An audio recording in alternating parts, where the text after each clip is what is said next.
O que está acontecendo aqui? Jesus, ele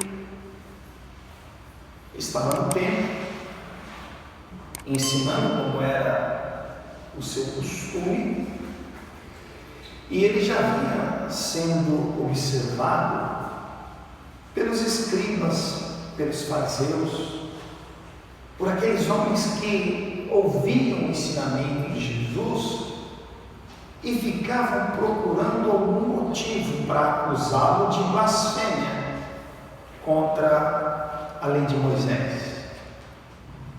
E enquanto Jesus ensinava na manhã daquele dia, esses religiosos chegaram até onde Jesus estava e apresentaram uma mulher que transgrediu a lei. Ela cometeu um adultério. Ela foi surpreendida neste adultério. E aí, para tentar colocá-lo contra a lei, ou para decepcionar os pecadores que estavam ao seu redor, eles vão dizer: olha, esta mulher foi pega em flagrante adultério, e a lei nos manda apedrejá-la. A lei traz como condenação o resultado deste pecado. Ela deve ser condenada à morte, ela deve morrer apedrejada. E nós queremos saber o que o Senhor tem a dizer. A lei diz isso, o Senhor tem a dizer o quê? E eles começaram a insistir para que Jesus respondesse, né? Eles começaram a dizer: nós queremos saber o que o Senhor tem a dizer. A lei manda apedrejar. Se Jesus dissesse então apedreja, provavelmente eles diriam: mas não é o Senhor que prega o perdão, o amor? E se Jesus dissesse: não, ninguém vai apedrejar ninguém, eles poderiam dizer: o Senhor está transgredindo a lei, porque lá em Levítico, capítulo 20, versículo 10, a lei dizia que se um homem for pego em adultério com uma mulher que tem marido, ele deveria ser apedrejado juntamente com a mulher e ambos deveriam morrer. Então eles têm base na lei, eles têm respaldo na lei. Eles querem usar a lei para colocar Jesus contra a própria lei.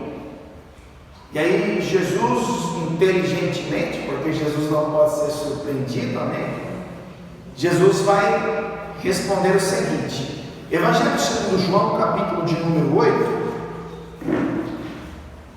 versículo de número 10, está escrito assim: e endireitando-se Jesus, e não vendo ninguém mais do que a mulher, disse-lhe: mulher, onde estão aqueles teus acusadores?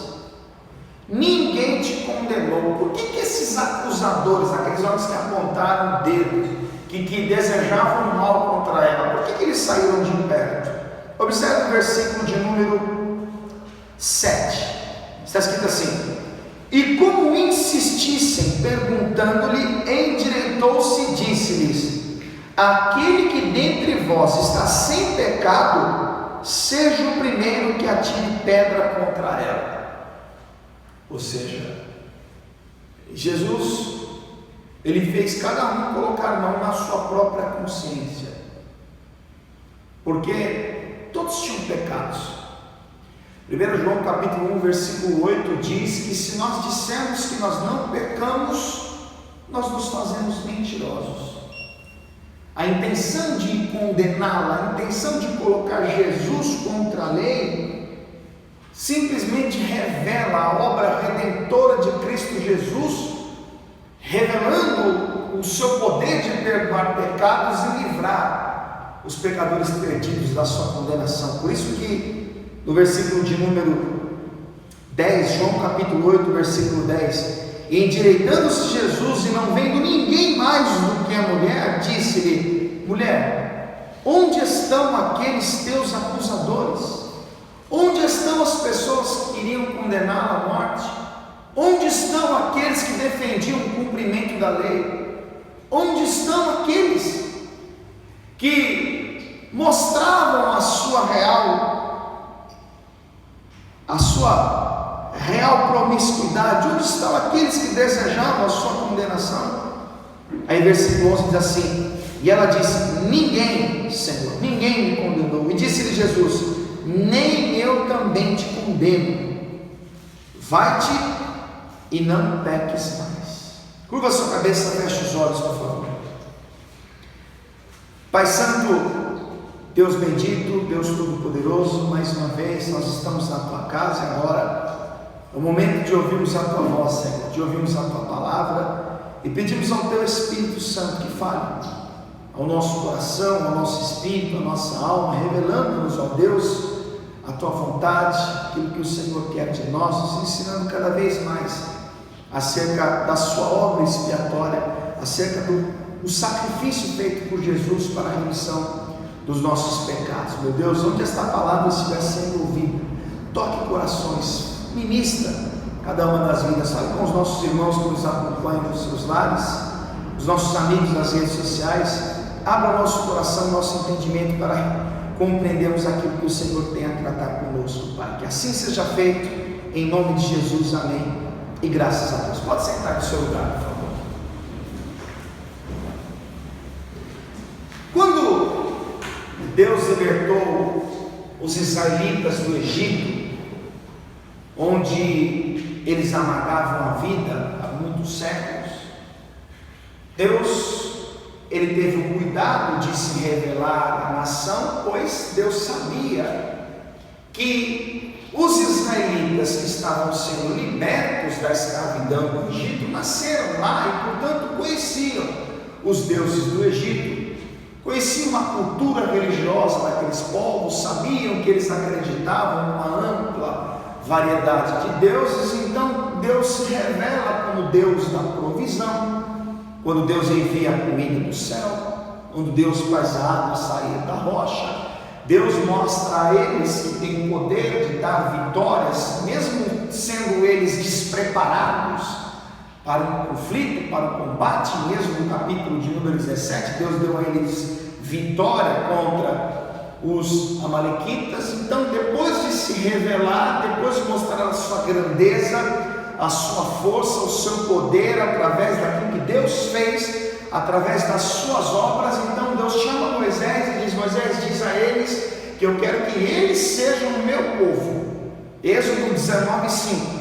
Eles vão ser a minha propriedade peculiar, se eles ouvirem o que eu falo, se eles obedecerem as minhas ordens, então eles serão conhecidos por todo mundo como o meu povo, a minha propriedade peculiar. Vai lá, Moisés, e diz isso ao povo. Aí Moisés vai diante da nação, diz todas essas coisas, o povo se agrada e vai dizer: tudo que o Senhor falar, faremos. E lá no capítulo 20 de Êxodo, então Deus vai dar a Moisés aquilo que ficou conhecido como os 10 mandamentos. Em Êxodo 31:18 diz que foram escritas pelo próprio dedo de Deus, a constituição de Israel, aquele que vai ser o código de ética que, com o passar dos anos, vai se transformar num conjunto de 613 mandamentos que serviriam como regra para os hebreus, para os judeus. Mas é importante nós entendermos que as leis não foram introduzidas para proporcionar a redenção.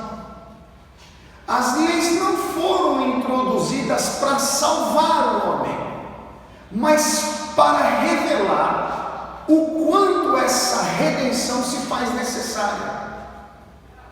O propósito de Deus em revelar as leis, em dar essas ordenanças, é exatamente fazer um contraste entre a santidade de um Deus perfeito com a imoralidade humana, porque é exatamente através da lei que nós conhecemos o pecado.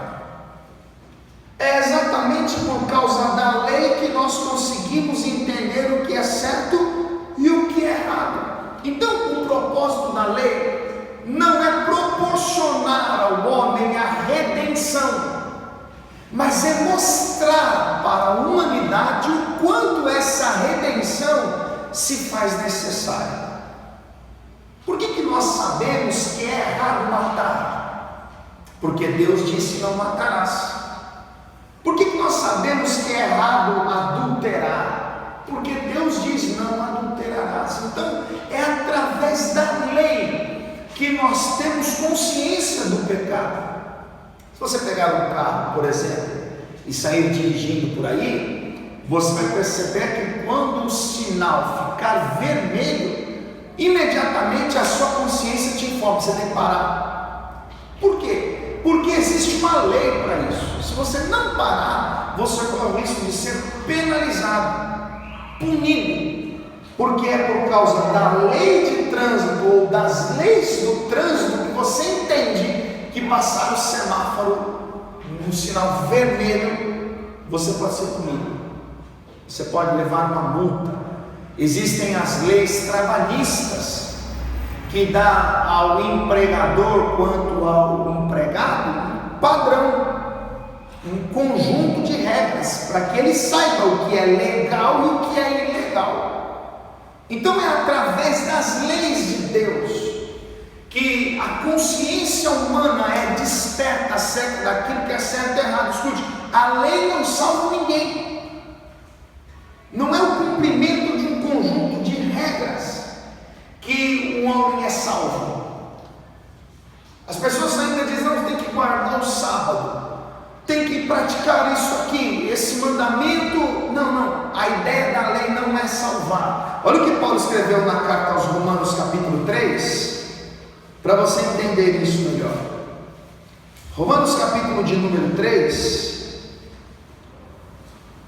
porque Jesus ele está conversando com aqueles que eram os defensores da lei, os guardiãos da lei. Os escribas e fariseus, já há algum tempo, eles procuravam ouvir os ensinos de Jesus, tentando surpreendê-lo contra a lei. Olha o que Paulo escreveu em Romanos capítulo 3, versículo 19. Diz assim: ora, nós sabemos que tudo que a lei diz aos que estão debaixo da lei, o diz, para que toda boca esteja fechada e todo mundo seja condenável diante de Deus. Ou seja, quando Deus olha para a lei e olha para o pastor Rodrigo, Deus diz: condenado. Quando Deus olha para a lei, quando Deus olha para você, Deus diz: está condenado. Porque nós não temos condições de cumprir as leis. É o que Paulo está querendo dizer: para que toda boca esteja fechada e todo mundo seja condenável diante de Deus. Ou seja, a lei nos condena, a lei aponta o nosso pecado, a lei denuncia as nossas más obras, a lei revela quão duro é o nosso coração, a lei nos mostra o quanto Deus é santo e o quanto somos condenados diante da lei. Olha o versículo 20: por isso nenhuma carne será justificada diante dele pelas obras da lei, porque pela lei vem o conhecimento do pecado. É o que eu falei. Por que eu sei que matar é errado? Porque a lei diz isso. Então, os religiosos, aqueles escribas e fariseus, aqueles homens que tinham senso de justiça, que não conseguiam enxergar a necessidade do arrependimento, eles se sentiam justificados pelas obras da lei. Eles se gloriavam de ser descendentes de Abraão. E Paulo está querendo mostrar que ninguém é justificado pelas obras da lei. Em Tiago capítulo 2, versículo 10, está escrito assim: qualquer que guardar toda a lei e tropeçar em um só ponto, tornou-se culpado de todos os outros. Ou seja, a pessoa pode até achar que pode guardar a lei, mas a partir do momento em que ela tropeça em um, ela é condenada por todos os outros 612 mandamentos. Então, a ideia da lei não é proporcionar ao homem a redenção. A Bíblia diz em João capítulo 1, versículo 17: a lei foi dada por Moisés, mas a graça e a verdade vieram por Jesus Cristo. Ou seja, a nossa redenção não está nos escritos de Moisés, não está no cumprimento da lei, porque entenda, se cumprindo os mandamentos da lei, no qual é impossível se cumprir, nós obtivéssemos a salvação, então não seria necessário o sacrifício expiatório de Jesus. Se o cumprimento das leis nos proporcionasse a redenção, Deus não veria a necessidade de enviar o seu Filho. Por isso que na sequência do texto, versículo de número 21, Paulo vai escrever assim: mas agora se manifestou sem a lei a justiça de Deus, tendo testemunho da lei e dos profetas, isto é, a justiça de Deus pela fé em Jesus Cristo, para que todos e sobre todos os que creem, porque não há diferença, porque todos pecaram e destituídos estão da glória de Deus, sendo justificados gratuitamente pela sua graça, pela redenção que há em Jesus Cristo, ao qual Deus propôs para a propiciação pela fé no seu sangue, para demonstrar a sua justiça pela remissão dos pecados dantes cometidos sob a paciência de Deus. Então, todos os pecados que cometemos, toda transgressão da lei, todo mandamento que nós violamos, nós encontramos o perdão, a redenção através de quem? Do sacrifício de Jesus Cristo. E os religiosos não queriam entender isso. Eles eram autossuficientes, prepotentes, orgulhosos. E quando Jesus vem anunciar o reino, Jesus ele dá uma atenção especial àqueles que aos olhos dos judeus eram considerados perdidos, considerados dignos da condenação, aqueles que eram réus confessos, aqueles que sabiam que de modo algum poderiam cumprir os mandamentos. E Jesus chegava e participava de refeições como estes, com os publicanos, com as meretrizes, e sempre que Jesus se envolvia com essa gente, os religiosos estavam por perto. O Lucas registra no capítulo 5 uma ocasião, eu quero que você volte algumas páginas aí para Lucas capítulo 5.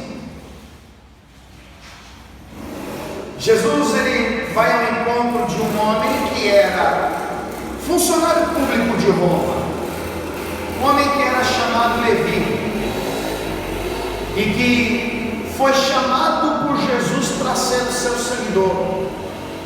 E o texto mostra que Jesus ele é convidado por Levi para participar de um banquete em sua casa, e Levi convida os seus amigos publicanos. E os religiosos se ofenderam com Jesus na casa de um pecador. Eles não ficaram indignados. Lucas capítulo 5, versículo 27 diz assim: e depois disso saiu e viu um publicano chamado Levi assentado na recebedoria, e disse-lhe: segue-me. E ele, deixando tudo, levantou-se e o seguiu.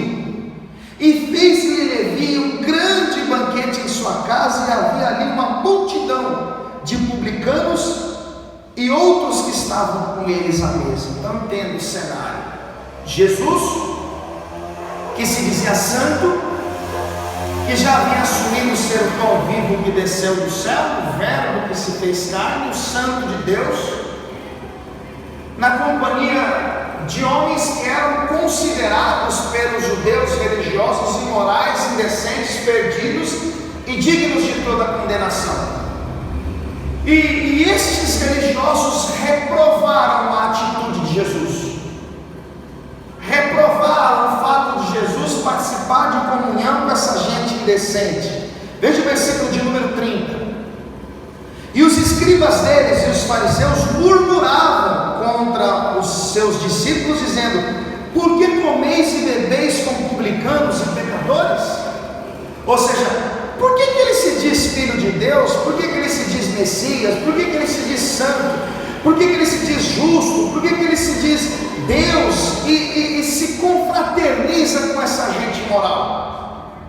Por que ele participa de refeições com essa gente indecente? Por que ele tem comunhão com esses homens que são depravados, imorais? E aí Jesus revela o seu maior plano, o seu maior propósito. E você deve entender, Jesus nunca concentrou a sua atenção, o seu foco na religião. Jesus, ele sabia do orgulho da Suprema Corte, ele sabia das intenções do coração deles, e Jesus vai se voltar àqueles que reconheciam a sua miséria, aqueles que sabiam da sua degradação moral. Imagine você hoje, se Jesus estivesse na pessoa humana, em carne e osso, andando nas ruas do Brasil, você pode ter certeza que Jesus não estaria no templo de Salomão. Jesus não iria procurar as catedrais gigantescas e luxuosas, mas provavelmente você encontraria Jesus na Cracolândia.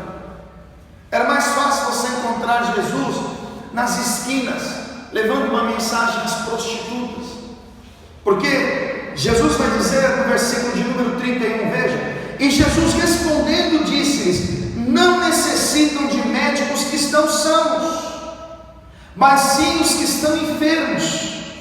Eu não vim chamar os justos, mas sim os pecadores ao arrependimento. Ou seja, ele revela que ele veio para atrair para si aqueles que sabem que não podem cumprir a lei, aqueles que entendem que diante da lei são condenados, aqueles que não faziam parte do colegiado máximo da religião judaica, mas aqueles que sabiam que eram de fato perdidos, estavam realmente distantes de Deus, do Criador. E Jesus deixa bem claro, em Lucas capítulo 15, ele conversando com esses religiosos, ele vai contar uma sequência de 3 ilustrações, 3 parábolas.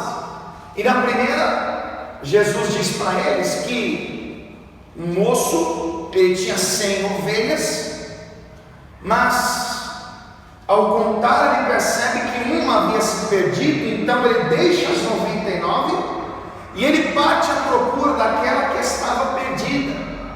E quando ele encontra aquela ovelha perdida, com alegria, ele a coloca nos seus ombros, ele volta ao aprisco, ele convida os vizinhos e vai fazer uma grande festa.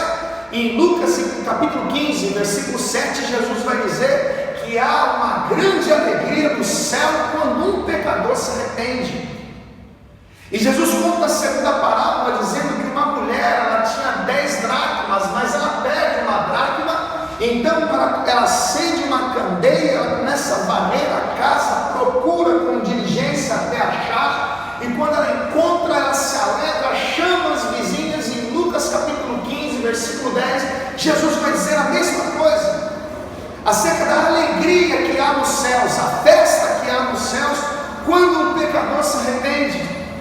E então Jesus conclui o discurso contando a terceira parábola, onde o filho, ele pede ao seu pai a sua parte da herança, e depois de receber do seu pai a sua parte na herança, ele parte para uma terra longínqua para viver dissolutamente.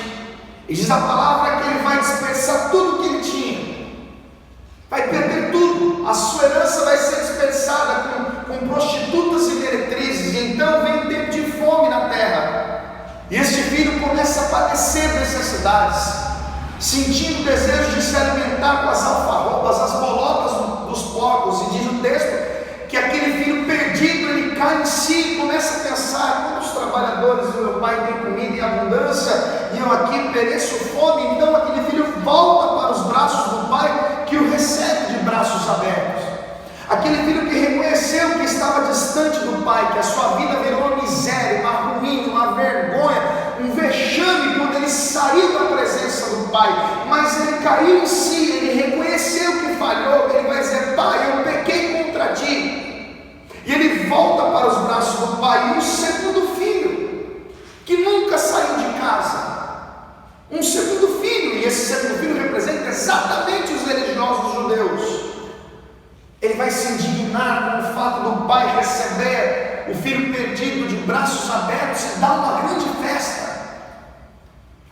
e receber o filho oferecendo sacrifícios e preparando um excelente banquete.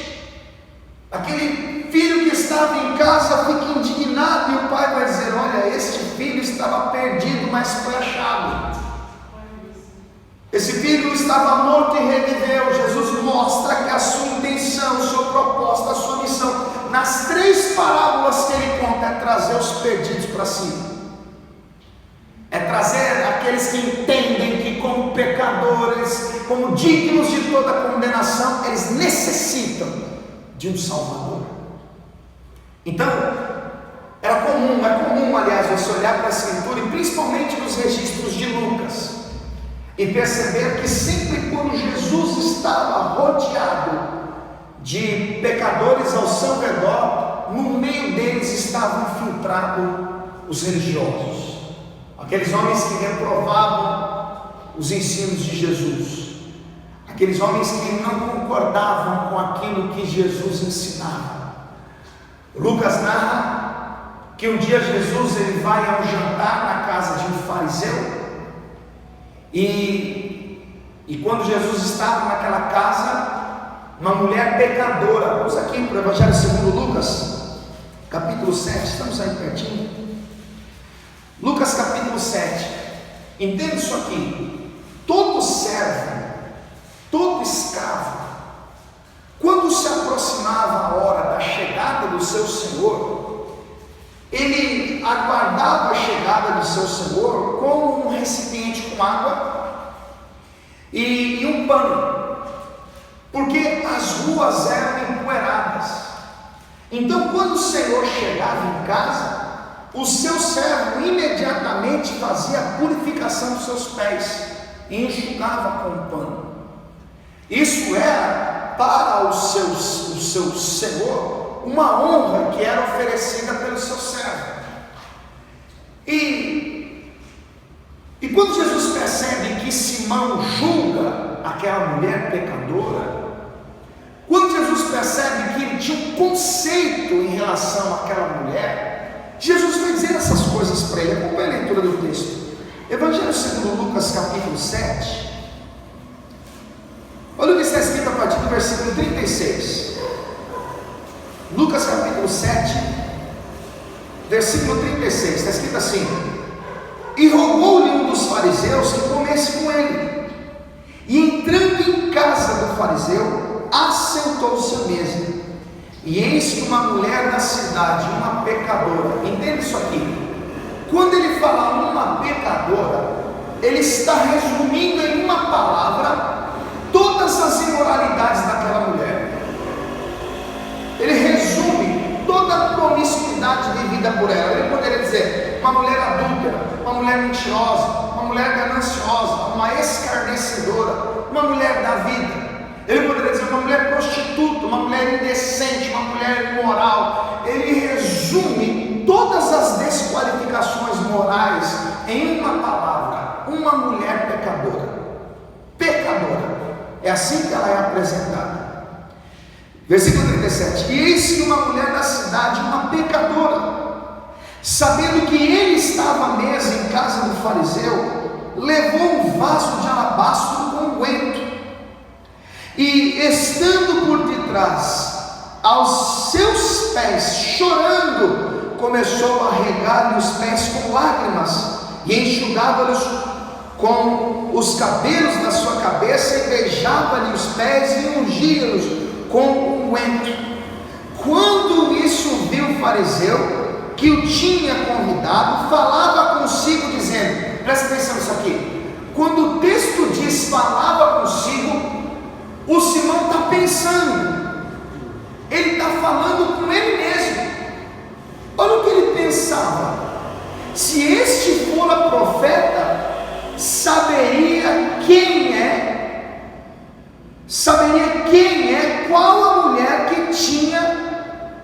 com a mulher que lhe tocou, pois é uma pecadora. Olha a ideia do Simão, se ele soubesse, se ele fosse profeta de verdade, se ele fosse filho de Deus, ele saberia que essa mulher é uma pecadora.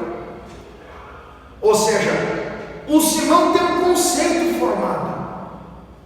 Qual é o conceito dele? Se ele realmente fosse santo, ele não deixaria ela fazer isso. Se ele soubesse quem ela é, jamais permitiria que ela fizesse isso. Se ele fosse profeta, ele não deixaria uma mulher imoral, uma mulher indecente, uma mulher da vida, uma mulher desqualificadamente imoral, ele não deixaria essa mulher fazendo isso. E Jesus entendeu o pensamento dele. E presta atenção nisso, porque às vezes nós também julgamos pela aparência. Talvez Simão chegou a essa conclusão acerca dela pelo seu aspecto físico, pela maneira de vestir, pelo jeito de andar, talvez pelo lugar que ela mora, e às vezes nós cometemos esse erro. Julgamos a pessoa por aquilo que está diante dos nossos olhos, por uma história ou outra que ficamos sabendo ao respeito. Às vezes nós chegamos à conclusão e temos um conceito formado em relação a alguém com base naquilo que vemos e pensamos. E o pior, às vezes julgamos, às vezes precipitadamente dizendo que você não vale nada. Por quê? Porque um dia aconteceu isso. Essa pessoa aí é desviada, é sem Deus. Por quê? Porque um dia eu vi ela em tal lugar. Essa pessoa aí, não sei, mas acho que ela deve ser meio arrumadinha. Por quê? Porque ela se veste assim. Simão, ele está julgando essa mulher pela aparência. Agora olha a resposta de Jesus no versículo 40.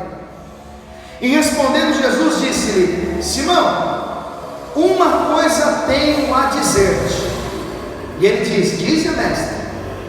Um certo credor tinha 2 devedores.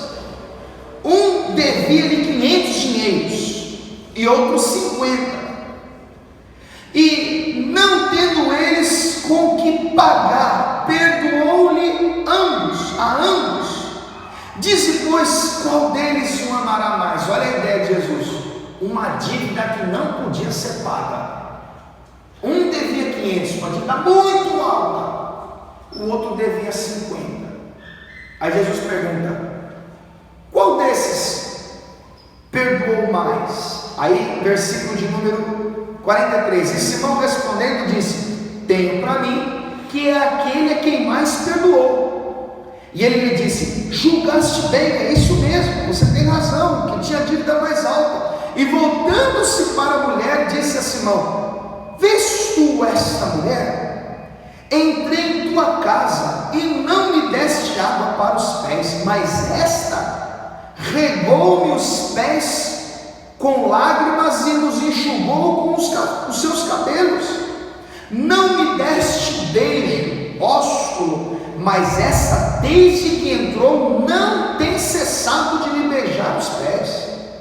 Não me ungiste a cabeça com óleo, mas esta ungiu-me os pés com unguento. Jesus está dizendo: Simão, você com o seu conhecimento, com o seu intelecto, com a sua religiosidade, você me recebeu na sua casa e nem me honrou como Senhor. Você me recebeu na sua casa e não me ofereceu a devida honra. Mas esta mulher que você julga pecadora, esta mulher que você julga imoral, esta mulher que você julga no seu pensamento, ela me ofereceu tudo aquilo que você não ofereceu. Jesus está colocando uma mulher pecadora que só está ali porque ela reconhece que depende da obra redentora de Jesus. Jesus está colocando essa mulher acima de um religioso. Por isso nós temos que ter cuidado em julgar. Porque às vezes aquela pessoa que ninguém dá nada, aquela pessoa que todo mundo fala mal, todo mundo critica, às vezes aquela pessoa é rica em obras diante de Deus, enquanto aqueles que se acham superstar, o super pop da fé, estão diante de Deus desqualificados. Simão fez um julgamento. Simão, ele olhou para aquela mulher, viu as suas condições e criou um conceito em cima dela. E Jesus está repreendendo severamente. Um dia, Davi pecou, Davi caiu, Davi falhou, cometeu um pecado grave. Cometeu um adultério e tramou a morte do marido da mulher. Diz a palavra de Deus que Deus viu aquilo e Deus, em 2 Samuel capítulo 12, vai mandar o profeta Natan repreender Davi.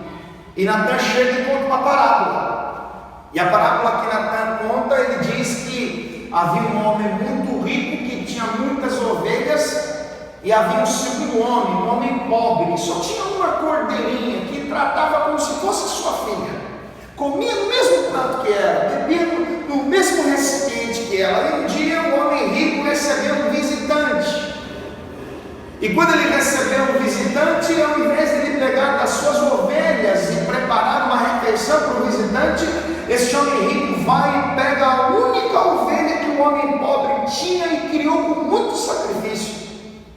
E quando Davi ouviu isso, ele ficou indignado. A ira de Davi se acendeu, porque ele pensa: como é que pode um homem rico, um homem que tem muitas ovelhas, pegar da única cordeirinha que um homem pobre tinha? E Davi vai lançar um juízo.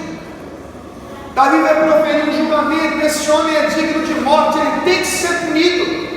E aí então Natan vai dizer: Davi, esse cara é você. Foi você que cometeu esse erro.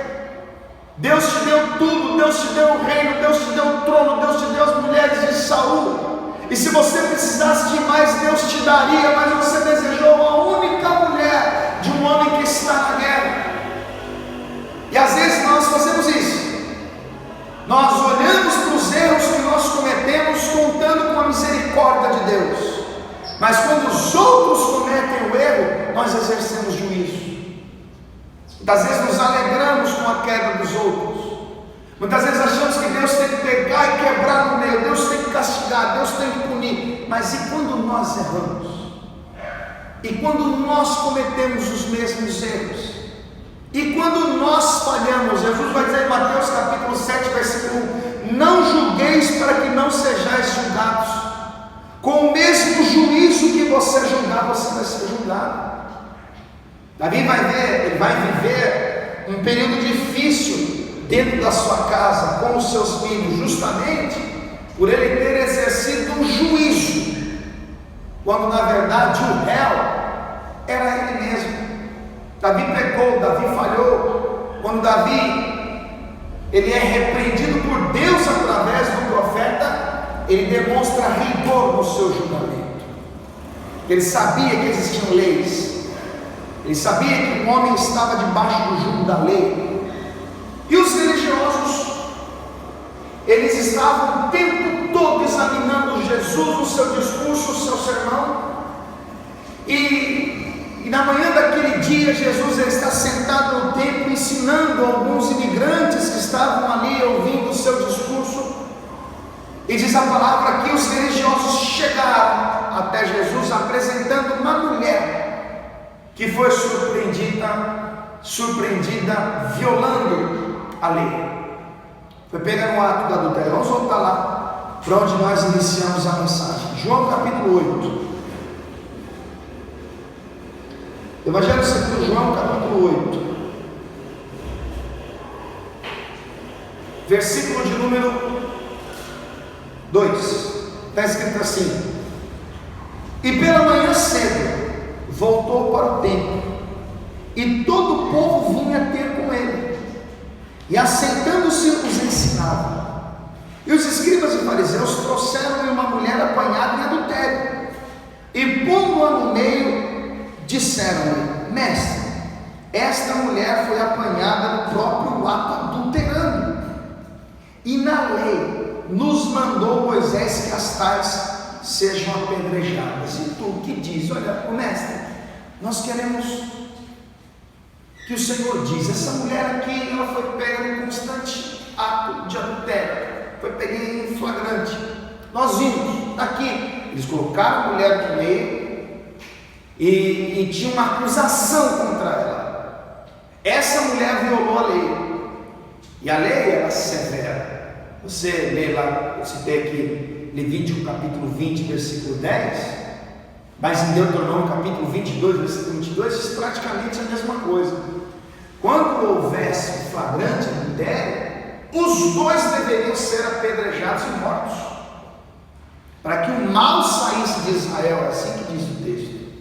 Então, eles chegaram para Jesus, que é um homem bom, que estava sempre pregando o perdão dos pecados. Eles chegaram a Jesus, que no capítulo 5, versículo 14 de João, quando Jesus encontra aquele paralítico, que depois de 38 anos foi curado, Jesus vai dizer para ele: não peques mais, para que não suceda coisa pior. E agora eles estão tentando surpreender Jesus, porque Jesus não poderia dizer: olha, você está perdoada, porque era aquilo que eles queriam. Eles queriam que Jesus colocasse a mulher contra a lei, para punirem Jesus pelo crime de blasfêmia contra a lei de Moisés. Ela foi pega no ato, adulterando. Ela cometeu este erro. Aí versículo 6 diz assim: isso diziam eles, tentando-o, para que tivessem de que o acusar. Eles queriam colocar Jesus contra a lei. Se Jesus dissesse: olha, ninguém vai apedrejar essa mulher, certamente eles diriam: você está blasfemando contra a lei. Jesus dissesse: então pode apedrejá-la, Jesus, ele causaria uma decepção aos que estavam ao seu redor, porque Jesus falava de um reino em que o homem deveria amar o seu próximo, inclusive os seus inimigos. É uma tentativa de surpreender. Eu vejo nessa mulher toda a humanidade. Eu vejo nessa mulher, e foi exatamente por isso que eu comecei falando que o propósito da lei não é proporcionar a redenção, mas sim mostrar que a redenção é necessária. Porque o que eles estão falando é verdade. A lei condena. Pela lei ela deveria morrer. Pela lei ela teria que ser apedrejada. Vamos lá para o Levítico capítulo 20. Deixa marcado aí, mesmo que eu tenha citado. Vamos ver o que a lei, o que a Constituição de Israel dizia. Levítico capítulo 20. Olha o versículo 10, está escrito assim: também um homem que adulterar com a mulher de outro, havendo adulterado com a mulher de seu próximo, certamente morrerá, o adúltero e a adúltera. O interessante é que o homem da história não apareceu. Eles trouxeram a mulher, eles queriam punir a mulher, mas se ela foi pega no ato adulterando, tinha algum homem com ela. Mas eles trouxeram apenas a mulher. Mas o fato é que a lei condena. A lei mostrou, a palavra de Deus diz que aonde não há lei, não há pecado, mas há lei. Então a lei condena as obras. Por que eu digo que essa mulher ela simboliza toda a humanidade? Porque as leis de Deus condenam as nossas obras. E pela lei todos nós somos dignos de condenação. Pela lei todos nós deveríamos morrer. Porque a nossa condição moral, a nossa natureza caída revela a dureza do nosso coração. O salário do pecado, a recompensa do pecado é a morte. Então eles chegaram, a lei diz isso daqui. Aí versículo de número 8, volta lá para João 8. Versículo 6. Isso diziam eles tentando, para que tivessem de que o acusar. Mas Jesus, inclinando-se, escrevia com o dedo na terra, na areia, né? E como insistissem perguntando, eles ficaram: você tem que falar, nós estamos perguntando, responde aí. A lei diz que nós temos que condená-lo, nós queremos saber o que o senhor tem a dizer. Responde, o que o senhor tem a dizer sobre isso? E como insistissem perguntando-lhe, endireitou-se e disse-lhes: aquele que dentre vós está sem pecado, seja o primeiro que atire pedra contra ela. Por que Jesus diz isso? Porque na lei, em Deuteronômio capítulo 17, versículo 17, está escrito que a testemunha que presenciou o delito tem que ser o primeiro a apedrejar, depois o povo. Por isso que Jesus respondeu isso. Quando alguém chegasse fazendo uma acusação, você viu? Você testemunhou? Sim. É certeza? É. Então você é o primeiro a apedrejar. Então Jesus diz: vocês querem condenar ela pela lei? Ok. Quem de vocês nunca pecou? Quem de vocês não tem pecado? Quem de vocês é santo? Qual de vocês é justificado pela lei? Ninguém teve coragem de atirar pedras, porque Jesus está querendo mostrar que perante a lei todo ser humano é condenado. Perante a lei todo homem é perdido. Perante a lei ninguém é redimido, ninguém é salvo. E o texto mostra que quando eles ouviram Jesus falar isso, olha o versículo 9: quando ouviram isso, saíram um, a começar pelos mais velhos até os últimos. Ficaram só Jesus e a mulher que estava no meio. E é aqui que Jesus revela a sua graça. É aqui que Jesus revela a misericórdia de Deus que se renova a cada manhã. É aqui que Jesus mostra o seu plano. Deus prova o seu amor para conosco em que Cristo morreu por nós, sendo nós ainda pecadores. Ela merecia condenação como eu e você merecemos. Ela merecia a morte como eu e você merecemos. Ela merecia ser castigada pelo seu pecado, punida pelo seu pecado, como eu e você merecemos. Mas aí vem Jesus, que é o plano de Deus para a redenção da humanidade. Aí vem Jesus, que é a obra expiatória de Deus. Aí vem Jesus que mostra que a lei não é para salvar. A lei é simplesmente para mostrar para mim e para você que nós não temos condições de obedecer a Deus se não for por intermédio de Jesus Cristo. Jesus olha para aquela mulher, olha o versículo de número 10: e endireitando-se Jesus e não vendo ninguém mais do que a mulher, disse-lhe: mulher, onde estão aqueles teus acusadores? Ninguém te condenou? Cadê aquele monte de gente que estava te acusando? Cadê aquelas pessoas que estavam apontando o seu pecado? Cadê as pessoas que te acusaram? Onde estão aqueles que denunciaram as suas obras? Alguém condenou você? Alguém pode te lançar no inferno? Alguém pode te salvar por um acaso? Alguém pode condenar você? Jesus pergunta para ela: cadê aquele monte de gente que te julgaram? Cadê aquelas pessoas que desejaram o seu mal? Não tem ninguém te condenou? Aí Jesus vai dizer no versículo 11, a mulher vai dizer, né? Ninguém, Senhor. E disse-lhe Jesus: nem eu também te condeno. Eu também não te condeno. Você merecia condenação. Você violou a lei. Você pecou contra o mandamento. Você transgrediu a lei. Você feriu um princípio. Você conscientemente agiu contra a vontade de Deus. Você merecia a morte. Você merecia pedrada. Você merecia ser castigado. Porém, ninguém te condenou e eu também não te condeno. Você quer graça maior do que essa? Por isso que Paulo escreve em Romanos capítulo de número 8: quem intentará a acusação contra os escolhidos de Deus? É Deus que justifica. E essa é a justificação pela fé, não pelas obras da lei, mas pela fé em Jesus Cristo. Romanos capítulo 5, Paulo vai dizer: sendo pois justificados pela fé, temos paz com Deus por nosso Senhor e Salvador Jesus Cristo. Justificados pela fé e não pela lei. Vai comigo aqui para Romanos capítulo 8.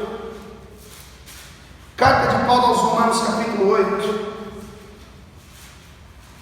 versículo de número 1. Olha o que Paulo escreveu.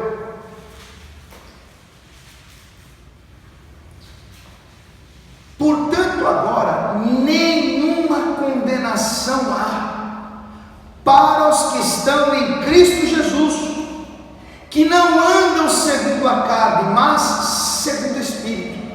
Nenhuma condenação há para os que estão em Cristo Jesus. Nenhuma. O diabo pode acusar, o diabo pode apontar, levantar pessoas para nos julgar segundo as nossas más obras no passado, mas não há nenhuma condenação para os que estão em Cristo Jesus. Versículo de número 33 está escrito assim: quem intentará acusação contra os escolhidos de Deus? É Deus quem os justifica. Quem os condena? Pois é Cristo quem morreu, ou antes quem ressuscitou dos mortos, o qual está à direita de Deus e também intercede por nós. Ou seja, as minhas obras me condenam, mas Cristo me justifica. As minhas obras me culpam, mas Cristo se fez justo por mim. Nenhuma condenação há para os que estão em Cristo Jesus. Por isso que Jesus vai dizer para ela: alguém condenou você? Não, eu também não vou te condenar. Ninguém te condenou, também não te condeno. Mas Jesus vai dizer para ela: vai e não peques mais. Ou seja, a justificação não é uma muleta para nós continuarmos andando errado, não. A justificação mostra que o pecado não pode mais me dominar, porque Paulo escreveu em Romanos 6, lá pelo versículo de número 14, 16, que nós não estamos debaixo da lei, mas debaixo da graça. Você não fez nada para ser salvo, Cristo, pela sua graça, te alcançou.